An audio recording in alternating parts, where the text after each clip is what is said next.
Ja, de plannen zijn, er is een bouwvergunning, er is een aanlegvergunning en een natuurvergunning.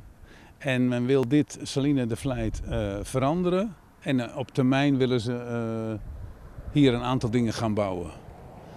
En waarom hebben wij bezwaar gemaakt? We hebben een half jaar geleden is het initiatief genomen, konden wij bedenkingen indienen. En toen hebben wij gezegd van, als je kijkt naar deze Salinea, qua waterhuishouding en qua natuur en milieu en mogelijk het effect op het marinepark.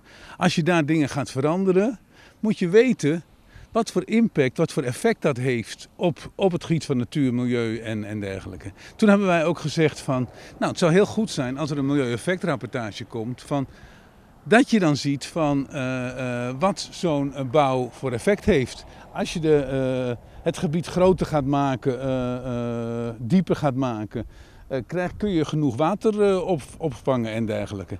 Eigenlijk onze belangrijkste vraag toen en nu, OHB, als je een vergunning geeft in zo'n belangrijk gebied, maak een milieueffectrapportage waarin je de effecten kan zien.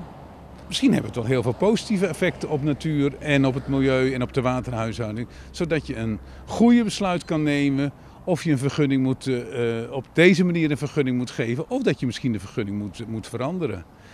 Toen wij die bedenking hebben geschreven, hebben wij geen brief gehad over verandering van de plannen. Dus in die zin is er voor ons dezelfde situatie.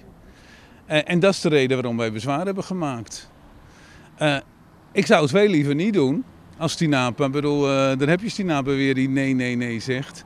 Maar wij vinden, en dat is ook onze rol, als er effecten zijn op het gebied van natuur en milieu, maar ook het water, en je hebt grote plannen, ja, ga dan alsjeblieft eerst onderzoeken, of door de initiatiefnemer of door het OLB, wat het effect is van die plannen. Nou, dat is eigenlijk ons belangrijkste bezwaar.